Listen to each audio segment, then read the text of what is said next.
Good afternoon, everybody. Thank you. Welcome to Sane and Sober.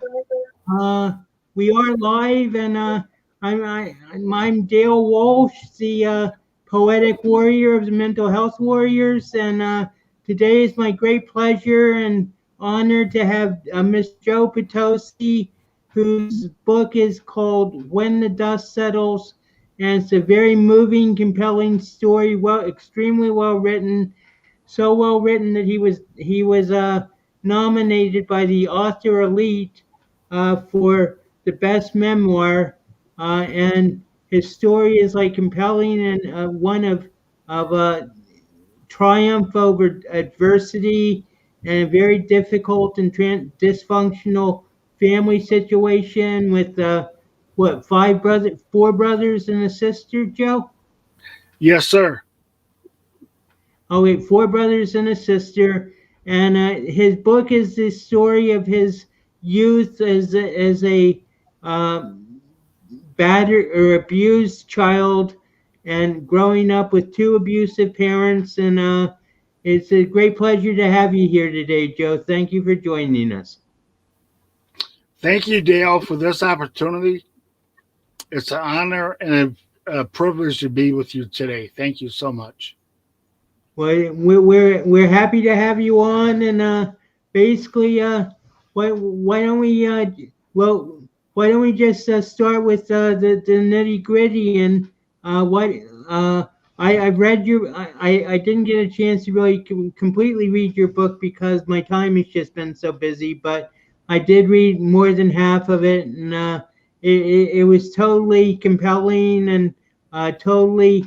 I mean, it's a disturbing book, Joe. You would admit that, right? It's not easy. It's not an easy read because of the things that you've gone through and everything. But I admire your transparency and your honesty, and it's a back and forth, a ping pong game between your mother and your blood father and your stepfather, and trying to take care of your brothers all the time because you were the oldest brother, right? Yes, sir. I So agree. It's not exactly it's not rainbows and unicorns. Let's just say that. no, no, it is not. However, there is a rainbow in the lining, so to speak, right? Right. Well, And why don't you just start by like basically get and I should say that today is part of anti-bullying week, which ties into your book completely. But just why don't you just give us like a brief summary of an overview of the story and your life, and I know you went into the Navy and that's where you ended the book, but and you have plans on writing a second book, correct? yes, After sir. your experiences in the Navy, right? Yes, sir. Well, we'll definitely look forward to that. But why don't you just like give a brief overview of the story and what and your life before the Navy? Yes, sir. You know, so I was around three and a half when my birth father left, and what I remember is going from a family who was dirt poor to a family that was dirt poor, but there was love and affection, to a family of abuse, both emotionally and physically, for many years. And I need to say this, Dale, since your topic is anti-bullying, I need to say that all of us probably have experienced bullying, whether in a schoolyard or nowadays online or whatever the case may be. For me, there was a time, and it's in the book, where I talk about I was in fifth grade, and one of the schoolyard bullies, his name was Duke. He had this thing called a sissy test where we would take an eraser and rub it on your hand, and then you'd wash your hand under the sink. And he would go from desk to desk. Now, this is before the class started. challenging you to do this. If you're not a sissy, if you're not a coward, if you're strong, you would do this. I'm sorry. So What would he put on your hand? he would give you an eraser, like an Oh, in a eraser you erase a pencil with, a pink eraser, and essentially you'd use that eraser on your bare skin, and then you would go to a sink and wash it off. And 7 or 8 kids did it. And when it came to my turn, my attitude was like, look, my stepdad calls me a sissy and calls me a punk. I know I'm not a sissy or a punk. So I did this sissy test. And when I went to the sink and I washed off that eraser, what I didn't realize was I had erased the top layer of my skin. So essentially, it burned me. It left a burn mark, which stayed with me for a long time. In fact, that scar is still on my hand today. It's wow. faded now, but it stays with me to the grave. And this scar, when this initially happened, I went to my mom and she called me a dummy and an idiot and whatever, this and that. And my stepfather, who, by the way, was a big man, 6'5", 350, he laughed at me in scorn. He's like, why would you let anybody do that? And in the back of my mind, I was thinking, I want to prove I'm tough, that I'm not afraid of anything, including you. And so, You said to that step, to him? I'm sorry, go ahead. You said that to him, or that's just what you were thinking? What I was thinking, Yeah, yes. you wouldn't dare say that to him, right? No, because he was a giant in my mind. He was Right, 6'5", 350. I'm just a right, little tiny kid. right. And so to set the stage, when this man came into our lives, he used to beat my mom. He broke her jaw, broke her collarbone. He would lock us in a basement. And whenever we did something he was not happy with, he would beat us. And I was the number one target. And I'm going to tell you why. Because I was the only son alive when my father left. My sister was there, but I had a brother, Marty, who was just an infant. And then my brother Greg was born. My mother was pregnant when my mom and real father separated. So my stepdad was living in our apartment when she had my brother Greg. So Marty and Greg never knew my birth father, right? But I did. And I looked like my birth father, and I acted like my birth father, and I talked like my birth father. And I would ask probably every day, when is my dad coming home? I don't understand what was really going on. But what I did understand was they would drink alcohol all hours of the night. Me and my sister Toots were responsible for taking care of the baby brothers, changing the diapers, feeding the babies. We became the parents. And, we always walked on eggshells around both of my parents, my mom and my stepdad. My mom, when she decided to work, she would work second shift. My stepdad did not work, so he was entertained by playing basketball outside while keeping us locked in the basement. The only time we were allowed upstairs was for dinner or for a bath. That was it. He didn't want to be bothered with these kids, and that pattern continued for a lot of years. He used to always promise us he's going to get us out of the projects. You see, we live in the housing projects. There was a stigma put on us. It wasn't really favorable if you lived in the housing projects. Me and my sister did not know any different. We over the few years we were there, made all these different friends. Ironically, all these other friends we hung with were also from broken homes. Go ahead. I'm sorry. No, no, Oh, I was just looking at the comments and everybody's saying hello. Adam is saying hello, Joe. My friend Deborah is saying greetings to Deborah. So we have 6 people, which is I think a new record for me. Uh, so keep going. I didn't mean to distract you. I'm sorry. No, you're fine. You're fine, Dale. So I, since my birth father was out of the picture, I did not understand why he left.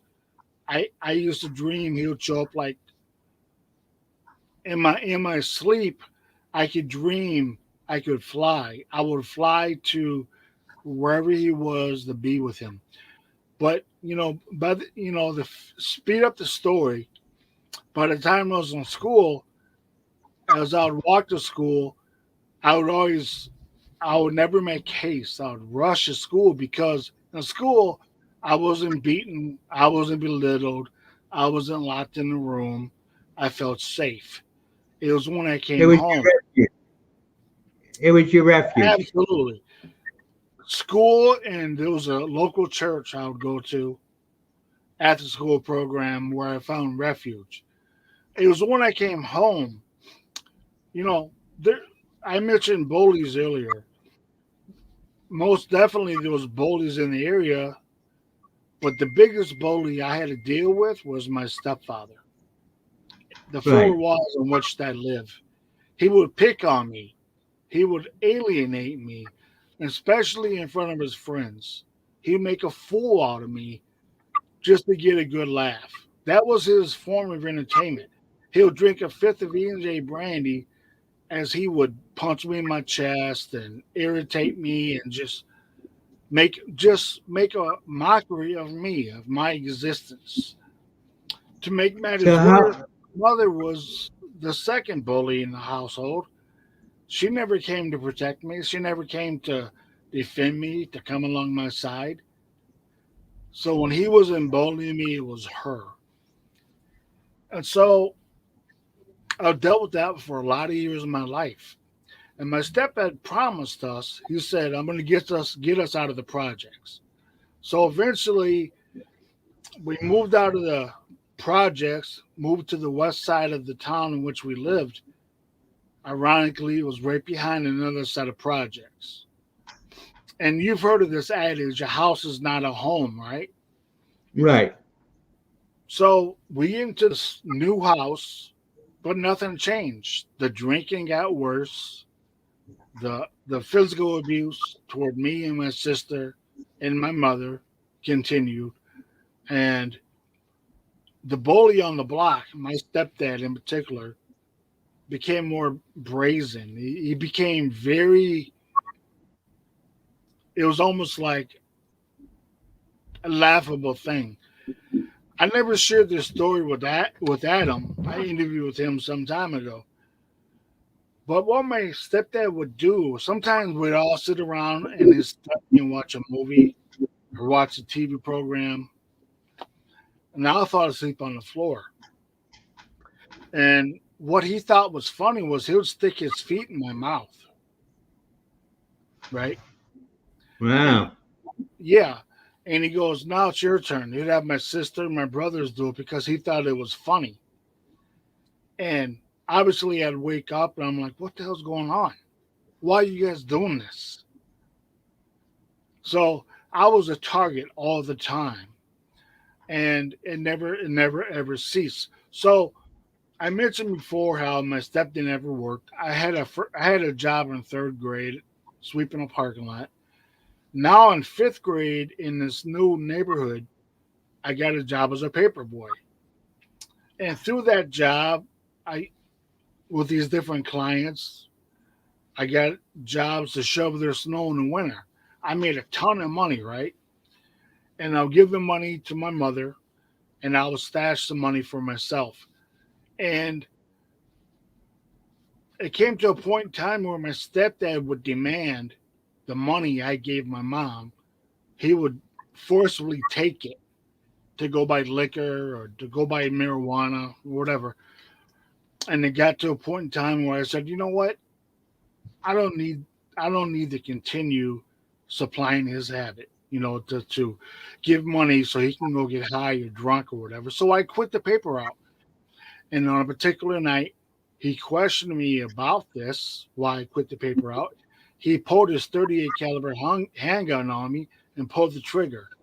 Now, I'm only in fifth grade. So when this happened, I'm sitting at the table with him.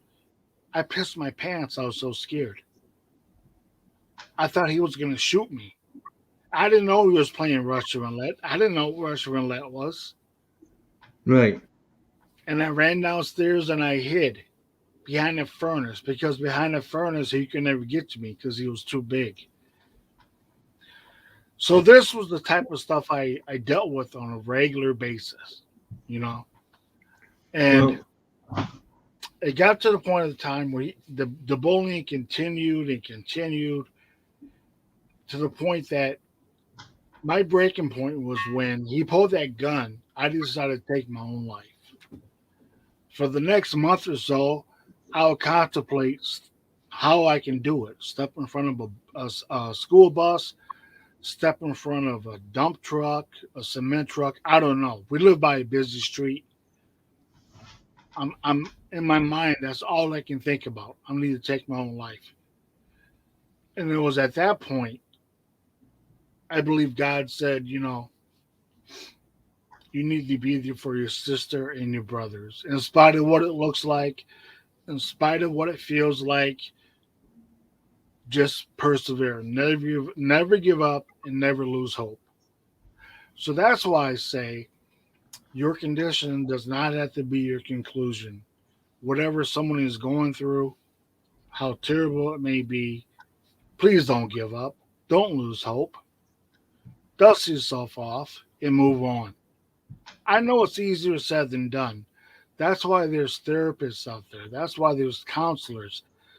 There's people out there in the mental health world that can help you. As a result of all my abuse, Dale, I didn't know this at the time. I really didn't. My mom, my father, my birth father, and my stepfather all were dealing with mental illness. right. But back in the 70s and early 80s, it was never addressed like it is today, right? It was kind of swept under the rug. Right. But because of what I went through as a child, I can tell you today that I dealt with CPTSD, anxiety, depression, all the above because of that. And it didn't magically just go away. Right. Well, reading your book when was it?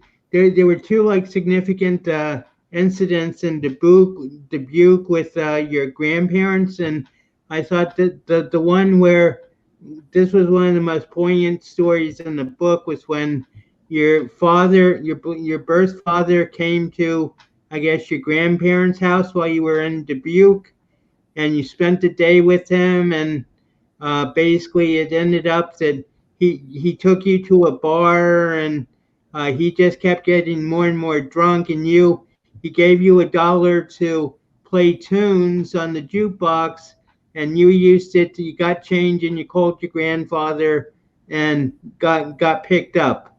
And I thought that was like extremely like illustrative and touching story about like how much you wanted to love your father, but he wouldn't let you do it. That's exactly right. And by you recalling that story, almost brought a tear to my eye because I so much wanted my father, my hero, to snap out of it, to get rid of the alcohol and just love me for me and not need a crutch, so to speak. And if I can go back in time, I wouldn't change a thing because I felt I was in real danger, right? Right. Because my father had used his brother's vehicle to go to this bar, and I don't want to be with him in the vehicle when he's that drunk, you know? And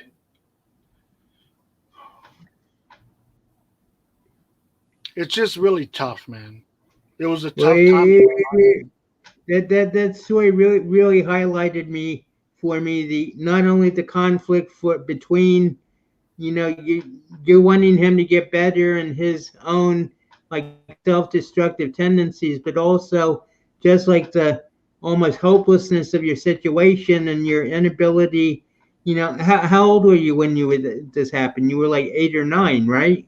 Yes, So yes, it just like highlighted, your dilemma. I mean, as a child, there's no way you can like understand, alcoholism or abuse and everything. So it's just like seemed to me that your whole life was like based upon a certain bewilderment and a lack of ability to understand why this was all happening to you, and that's probably why you ended up contemplating suicide, correct? yes, sir. That's exactly right. And Dale, just to kind of get this message across, me and my sister had to grow up really fast, right? When we were given the responsibility of caring for our younger siblings, changing diapers, feeding these siblings, looking after them, we didn't really have the childhood we wanted, right? And my sister was like a mother to my younger brothers. That's our reality, and that's why the book is dedicated to my sister. She is my hero. She put aside her own struggles, her own things she was dealing with to make sure we were okay in spite of what she was going through. And yes, there was times, and I talk about this in the book, there was times where we would have to care for my mom when she was drunk. We would have to change her clothes and help her to get to bed. No kid should have to deal with that. Right. And no kid should ever have to deal with this. I'm gonna share this story with you. It's graphic, so I want your audience to be aware. And it's in the book. There was a time where I was around sixth grade or so. My mom and stepdad would get drunk. He would beat her up, and all of us kids would be in bed, but I wouldn't be sleeping. Then he would drag her into my bedroom, and I would pretend to be dead. I wouldn't breathe. I wouldn't move. He would throw her in my bed, and he would say, "I want you to screw your mother, boy." And he would throw her in my bed, and then he would leave. And it was after he left, I would start breathing, and I would embrace my mother, and she would just be wailing, "I'm gonna die in your arms tonight. I'm gonna die." And I don't know why my kid brothers never woke up. I don't understand. But instead of me going back to sleep, I stayed awake all night, making sure I could feel her heart or a pulse or what I thought was a pulse. Being a young kid. Right. And this pattern happened like 6 times. And the hatred I had for my stepfather at this point in my life only grew. The resentment and the disdain. I just did not understand it, you know? So there's also the story of that one time your stepfather uh, bought the Christmas tree, and also, why don't you tell us a story about when you were almost adopted by your aunt Grace, and I guess another one of your aunts like intervened with your mother, and she like stopped the adoption process, but your blood father and your mother were both agreed that you were going to be adopted by your aunt Grace, correct? Do I have a Yes, story? Yes. that's right. So there came a point in time, now this is a few years earlier, that um, my dad made the decision to turn over all of his rights to his sister Grace. Now, I need to let the audience know, in the summers when school would be let out, a typical summer, we were allowed to go to Dubuque, Iowa, where my paternal grandparents lived. A lot of my aunts and uncles, everybody was in Dubuque, including my Aunt Grace. And I would spend a lot of time with my paternal grandparents as well as relatives on my mother's side. But Aunt Grace was one of my favorites. And I felt so safe at my Aunt Grace's house. So at some point in time, my father decided to relinquish all his rights to me in order to have my Aunt Grace adopt me to get me out of this dangerous situation. And my mother agreed to it verbally, but when it came down to her actually signing off on the paperwork, her sister Dorothy over the phone talked her out of it. And I was crushed by that. I was devastated. My Aunt Grace had three daughters, and to this day, her daughters are like sisters of mine. You know, I love them dearly. And um, I don't want to go back into the trenches. I know that's where my sister and my brothers were, but I was concerned about my welfare. You know, I was always watching over my back. I was always walking on eggshells. And if I can go back to this point, Dale, every time I went into my house, I never knew what was going to happen because going behind that door was where the bully lived. Right. I never knew what he was going to do to me or say to me to get a laugh or just for his own entertainment. Well, well, uh, so you were you ever bullied in school, Joe, or was all the bullying at home? I mean, you said that you found that school was a refuge for you. So were you like a social kid? I mean, did this affect your like social life at school, or were you like pretty social and successful in school, or because obviously that was like the place where you really found peace and uh, I just want to point out you said to about never give up and never like give in to your bad impulses, but that's the motto, that's the hashtag of the mental health warriors is never quit.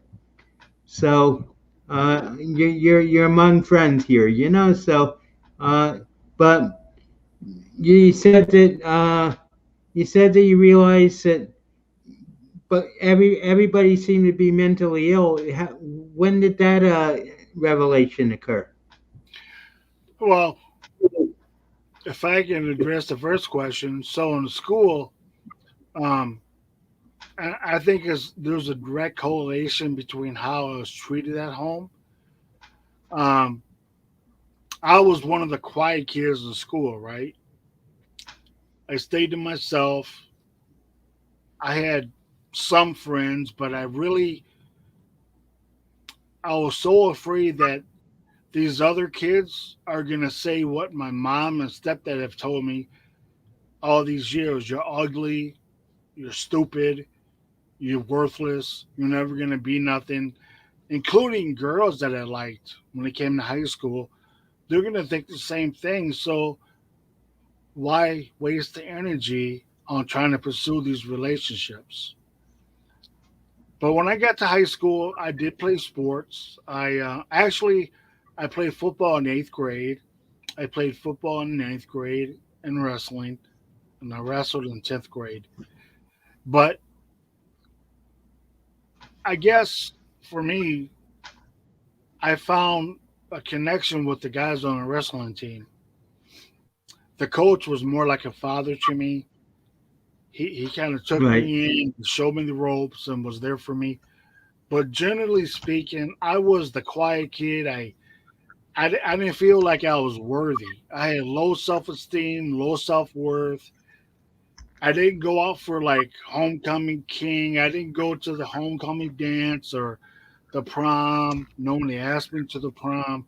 None of those things. And those things didn't interest me. It was because of the mindset I had. It was like, I guess I am a piece of garbage. I am worthless.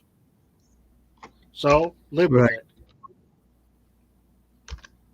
Well, obviously you aren't a piece of garbage if your book is nominated for the best memoir in the American elite category. Uh, so Adam asked, what does mental health mean to you? How would you define mental health, and what does it mean to you? And through your struggle, you think you're a father now, correct? Yes, I Your am a father, father. you, So you, mental health you, is everything. There was a time in my life when I was still a child. We went to counseling. My mother actually took us to counseling 3 times.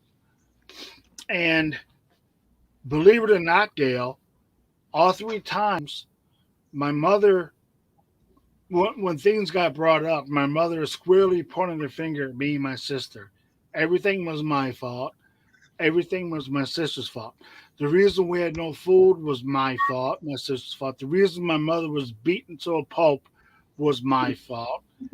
And the counselor never stepped in to interject to correct her delusion, right? So I was really turned off to this whole counseling thing. So for a lot of years, I never looked into counseling because of that experience, those experiences. However, years later, I began to have counseling sessions with my pastor and on a weekly basis, and I realized just how damaged I was with PTSD, CPTSD, anxiety, depression, and the rest, and how to address those issues to live a joyful, full, complete life. And I encourage everyone to seek counseling. Listen, back in the 70s and 80s, possibly the 90s, it's something men didn't do, right? Men just kind of swallowed hard and just kept on pressing, kept it to themselves, didn't talk to anybody about their hurts, what they endured, what they've been through. And as a result, it manifests in other ways. And that's what happened to me, Dale. All right, that abuse I suffered did manifest itself in other ways, destructive ways, hurtful ways. My biggest thing was trust. I couldn't trust my mom, my dad, or my stepdad. So how can I trust a random stranger who says they're a therapist or they're a doctor or they're this or that? And it's like I call BS. That used to be my mentality. When right. I really went into counseling with a clean slate, with an open mind, and I just poured out my heart, step by step by step. And for me, mental health has been a form of redemption. Has has brought sanity back into my life, peace of mind, joy, and peace. Well, it's interesting you should say about the 70s and the 80s and how men were like, they didn't do mental health, they didn't do counseling because, in my own case, I was I was forced into it because I had like a psychotic break at college, and one Tuesday I was a successful student, and the next Tuesday I was in a mental hospital. So therapy was my mother always believed in therapy. I used to say that she was in love with therapy, but I'm grateful. I mean, despite the shock and the difficulties I went through, you know I feel that I the reason I'm as recovered, or whatever you want to call it, as successful as I am today is because I was forced into therapy. And I mean, as I said, it was in the 70s, and you know psychiatry and all sorts of sciences have like progressed tremendously in the last 50 years. But When my doctor told me my brain was broken, I carried that with me uh, for like 35 years, and it really got in the way of my recovery. And so, what was your experience with therapy? My experience in therapy was, well, I had to face my demons, if that makes sense. Absolutely. I had to be transparent. I had to be honest. When the therapist, in this case, a pastor, would ask me real questions, real hard questions, I couldn't dance around the question. I had to be honest and real. There's no, you know, because I want to get better. So it was tough. Some of the stuff I went through was not, I'm not proud of, but I'm better for it. Made me a better man.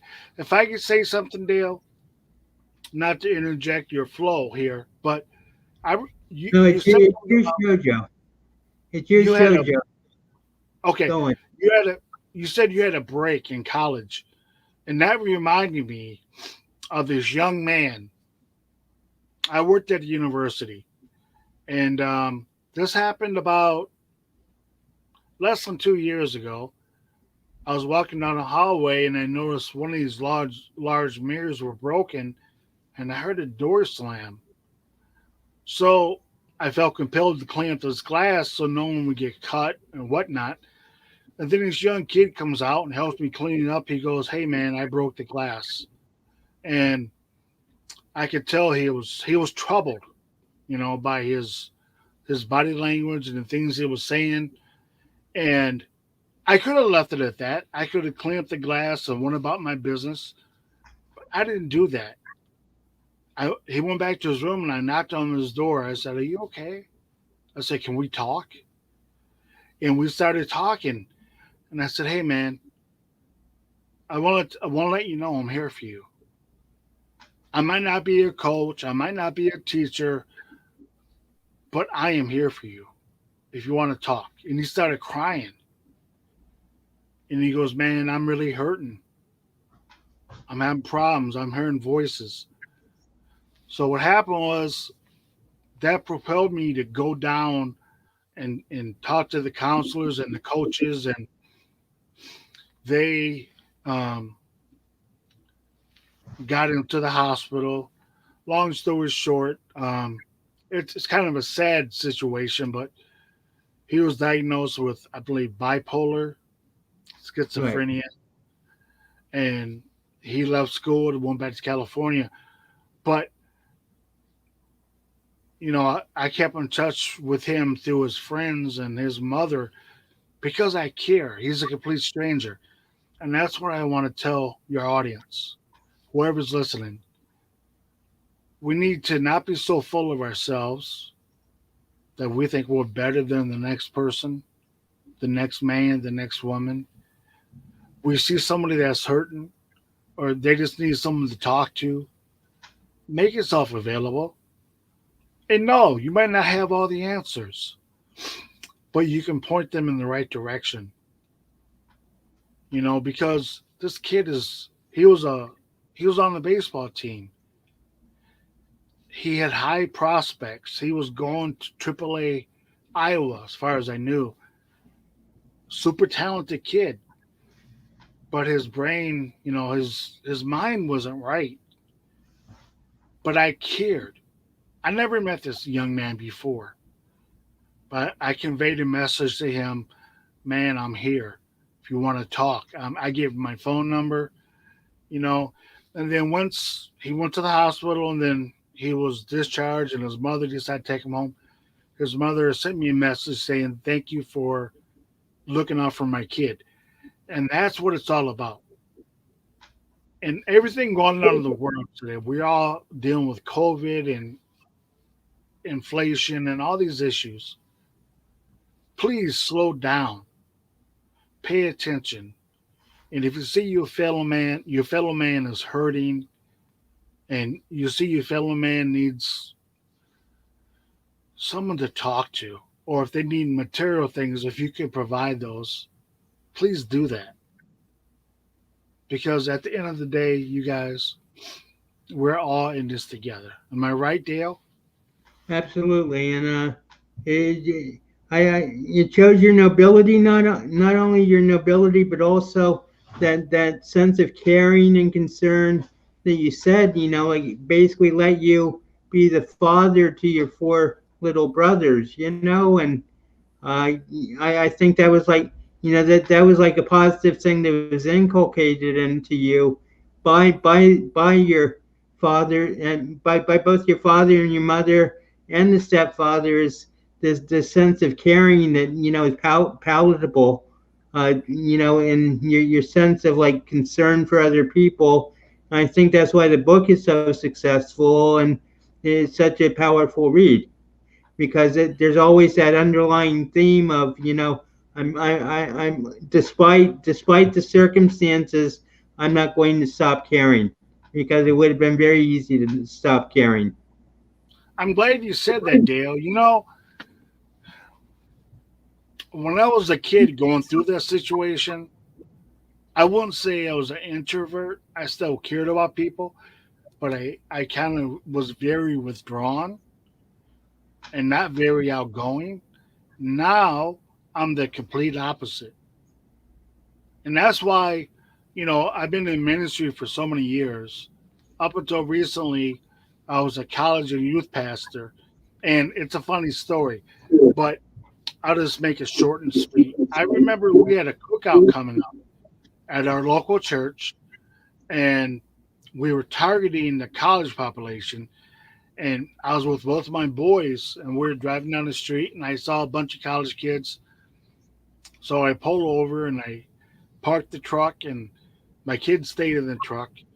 And I go talk to these college kids, and I give them the flyers, and I come back to the truck, and my youngest son says to me, "Dad, do you know those guys?"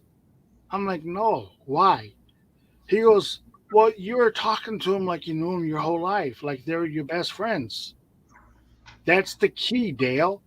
I treat people and I interact with people the way I like to be treated, with respect and dignity.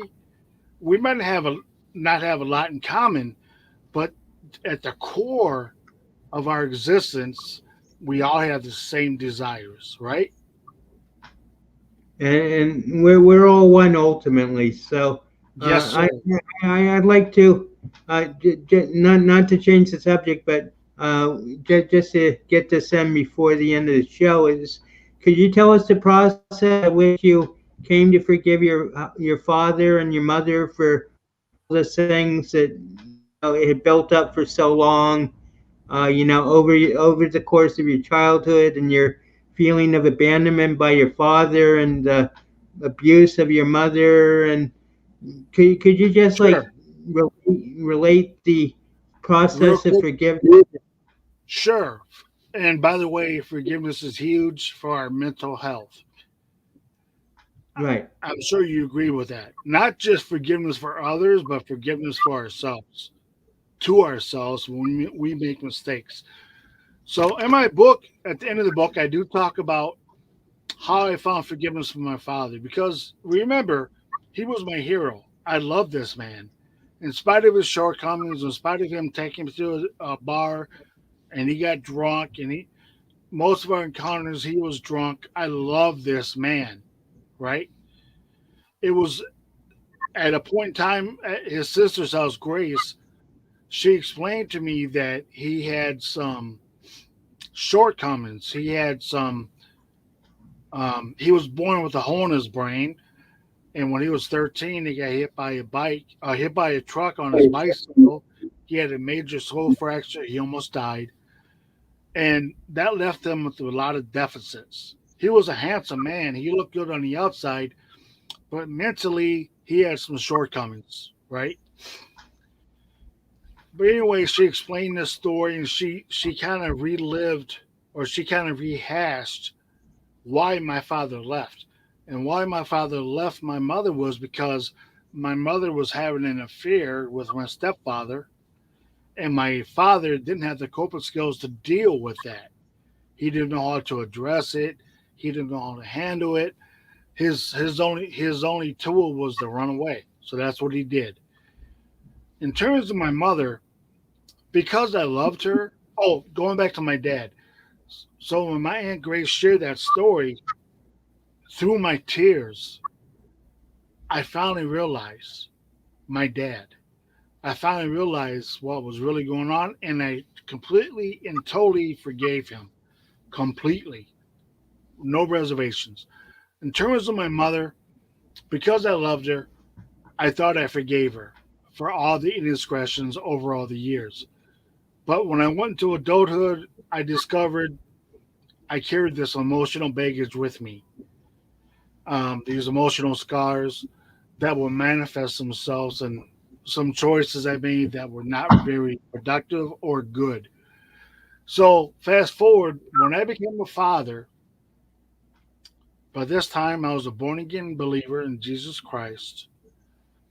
And I still had all this hatred and remorse and anger toward my stepfather and my mother. And God, I believe, kept telling me, I've forgiven you, who you're not to forgive. And one day, Dale, I was laying in bed. My wife is about 8 months pregnant. And I made a conscious choice to forgive her and to forgive him fully and completely. And Dale, no lie, it was like £1,000,000 lifted off my chest. It changed me immensely. They never came to me and said, I'm sorry. They never said, I'm sorry for leaving scars. I'm not sorry, or I'm sorry for beating you near death. I'm sorry for, throwing you in a hot bathtub, scalding hot water. No, they never apologized. In spite of them, God gave me the ability to forgive them irregardless. And it set me free. Dale, they were renting space in my mind for years and years and Right. years. They were doing their own thing. I wasn't a thought in their minds. But when I forgave them, it set me free completely. Now, do I have a relationship with my stepfather? Not at all. Period. I haven't had a relation with him for over 30 years. In terms of my mother, I tried to establish a relationship, but she's such a toxic individual. I had to make a conscious choice to just cut her out of my life. That doesn't That mean I must didn't forgive her, but for my right. mental health, I had to do that. I know exactly what you're saying. I've been in similar situations, not as extreme as yours, but and you mentioned that you're a pastor, and so could you talk about your like religious experience a little bit, and how that helped you recover? And Sure. you seem you were talking about being into feeling that God was telling you things, and I'd just be interested in hearing like how that like unfolded for you. So, sure, real quickly, as a kid growing up, we were sent to a variety of Protestant churches, and I heard the message of Jesus Christ and who he was and what he did for all of mankind. But Dale, I couldn't trust my mom, my dad, or my stepdad. How can I trust in a God I can't see, feel, touch? Right? So Right. I never trusted God the way he asked us to. It wasn't until 97, Easter of 97, we went to Easter service. And it was at that point, I was at the point in my life where I was ready to trust in this God, the Lord Jesus Christ, the Savior of the world. I put my trust in him. And within a short period of time, I got involved with, I created the clown ministry for children. I volunteered at a nursing home for 14 years. I developed a television and radio program for 12, jail, halfway house, doing all these things to try to make a difference in the community in which I lived. Up until recently, I was a college and youth pastor for a local community. And I worked with so many people from around the world: China, Kenya, Nigeria, Brazil, all these different countries. I would work with these college kids to try to encourage them and try to share the message of Jesus Christ. And the Holy Spirit worked in and through me, and many of those people came to Christ. Now, am I perfect? No, I'm not. None of us are. But I need to continue to be the vessel that God's called me to be. And you know, Dale, when I say your condition does not have to be your conclusion, that's found in the book of Second Corinthians chapter 5, where it says, "Behold, all things become new. Those who are in Christ become a new creation." God has taken my, you're reading my history, my childhood. He's taken my childhood and my young adult life. He's taken my experiences and my hardships and my heartache, and he's using it for his purposes to to impact the people I come in contact with. Right. Well, I agree. I started going back to church. Well, for a long time I didn't go to church, and then something happened, and basically I went back to church in 2004 to a church right next door to me, and I haven't missed I missed like maybe three services since then, you know. But basically, we're talking about the same thing, Joe, because as I say, my the motto of my company is recovery is always an option, and so no matter how you know traumatic or difficult life has been, I believe that there's always that chance for salvation and turning things around. And I just admire the way you've done it, and I think you're a real inspiration to a lot of people. And I congratulations on your book. And we have about like 4 minutes left. So would you like to? Is there any? And one thing I like to say is, you can contact Joe with his website, and Adam, I hope you can put this in the comments. It's Joe Patosi .com, correct? Yes, sir. And you can also be reached on Facebook and Instagram, which is Joe underlined Patosi, right? Yes, sir. And simply But Joe Patosi on Facebook. okay.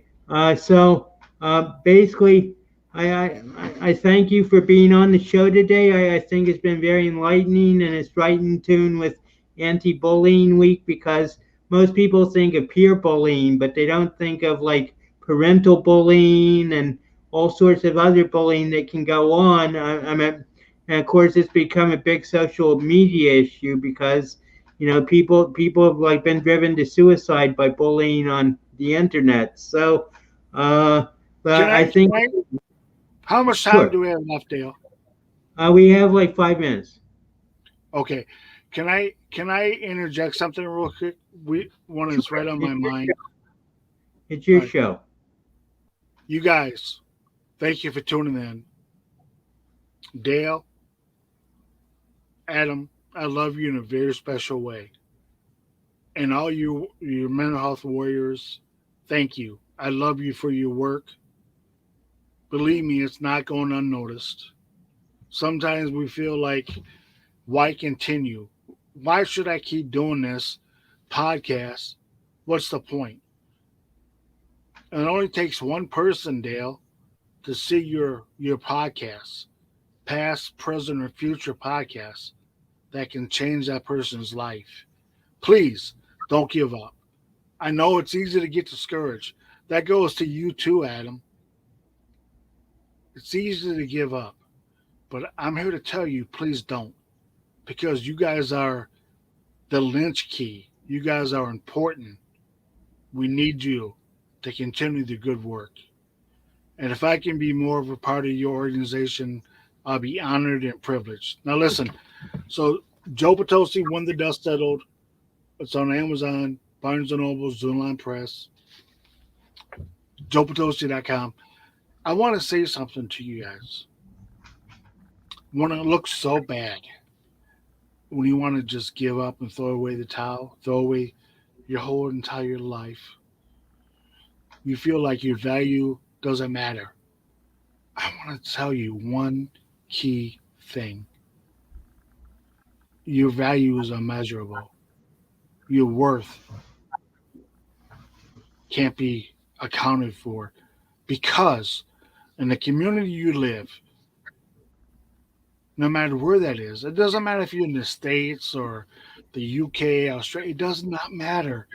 You are an invaluable individual in your community, in our society, and I love you. No, I don't know you, but I love you. Don't believe, please do not believe the lie that you're worthless, your input is irrelevant, that you don't serve a purpose, because that's untrue. And if you've fallen down 8 times due to the negativity, I encourage you to get up nine. Please, never quit, never give up. And always remember, your condition does not have to be your conclusion. Reach out for help. There's people that want to help you, that love you and care about you with no strings attached. A lot of times people think, what's the catch? You want something from me. In this area, there's a lot of young people that have sold their bodies for drugs and for money, and they feel like they're worthless and they feel like they can't trust anyone. And maybe you're that person. I'm here to tell you, you are more valuable than you ever know. Please, if you're contemplating taking your own life, please don't do it, because there's a plan and a purpose for your life. I don't know what that is, but God does. Please reach out for help. Thank you. Well, thank you, Joe, and I think that's a very appropriate way to end. I'll just add as a housekeeping note that Steve Knapp at 8:30 a.m. UK time has his Power Hour of mindfulness tomorrow, and but I don't want to like take away from the importance of what you just said, and I second that, and everybody, God has a purpose for us all. Every person is absolutely necessary to the correct running of the human race. And if you don't realize that, then you have to, because that's the basis of the very foundation of humanity and society. And we are all created in the image of God. And if you think you're better than somebody, or you think you're inferior to somebody, that's just not true, because in the Lord's eyes, we are all equal and we are all Amen. infinitely loved. So I think we'll end it there. But thank you very much, Joe. You gave me goosebumps for the first time in like 15 years by your story. So thank you very much, and we'll be in touch. Thank you so much, Dale. I appreciate you, sir, and God bless.